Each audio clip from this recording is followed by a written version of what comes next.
कृष्ण जी अवतार लेते हैं उस समय के गीत है। सुनिएगा, लाइक शेयर सब्सक्राइब कीजिएगा। मैं हूँ मंजू 205।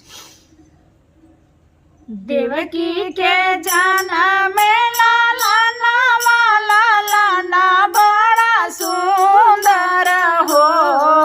देवकी के जन्म में लाला ना बड़ा सुंदर हो।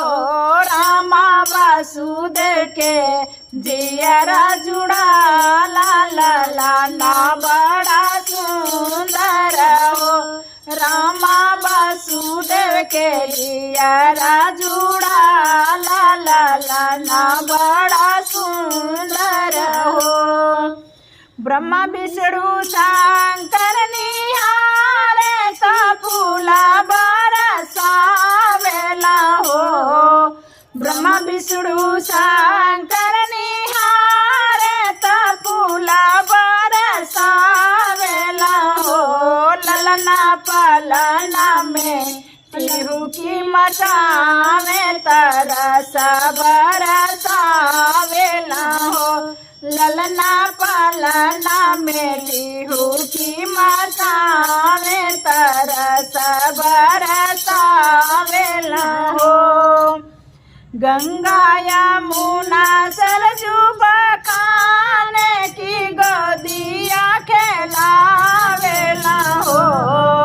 गंगा यमुना सरजू बखाने की गोदी में खेलावेला हो।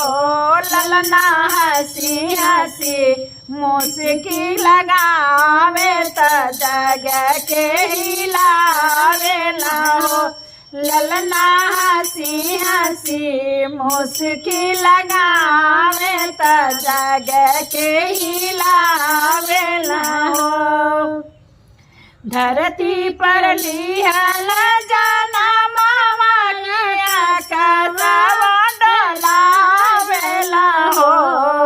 धरती पर लिहल जाना मामा के आकाशवा हिलावेला हो। रामा कंसा जी के जाओ होई हलातिया कन्हैया जाना मालेला हो। रामा कंसा का होई हलातिया जब कृष्णा जी जाना मालेला हो। देवकी के जाना में लाला ना बड़ा सुंदर हो। देवकी के जाना में लाला ना बड़ा सुंदर हो।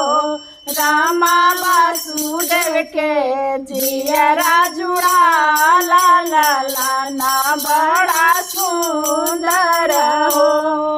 मैं घर नाही ननद मोरे आई गई। मैं घर नाही ननद मोरे आई गई। मैं घर नाही ननद मोरे आई गई। मैं घर नाही जो मैं जन तो ननद मोरे आई है। जब मो जन तो ननद मोरे आई है। पते का लहंगा ननद को सिलावा तो पते का लहंगा ननद को सिलावा तो। मैं घर नाही ननद मोरे आई गई। मैं घर नाही ननद मोरे आई गई। मैं घर नाही जो मैं जन तो ननद मोरी आई है। जो मो जन तो ननद घरे आई है। बिच्छू का गोटा लहंगे में टकावब तो। बिच्छू का गोटा लहंगे में टकावब तो।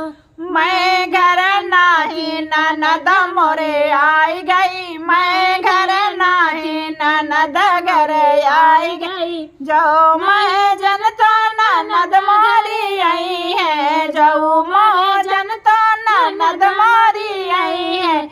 सापे का नाड़ा लंग में डलवा तो सापे का नाड़ा लंग में डलवा तो मैं घर नाही ननदा मोरे आई गई मैं घर नाही ननदा मोरे आई गई मैं घर नाही जो मैं जनता ननद मोरी आई है जो मो जनता ननद घर आई है अरे नंदा का लहंगा कुत्ते से नचवा तो नंदा का लहंगा कुत्ते से नचवा तो मैं घर नाही ननदा घरे आई गई मैं घर नाही ननदा घरे आई गई मैं घर नाही। आप लोग बताइएगा ये सही कैसी है? लगी कमेंट में जरूर बताइए। ननद क्या करेंगी अब आगे की वीडियो मिलेगी।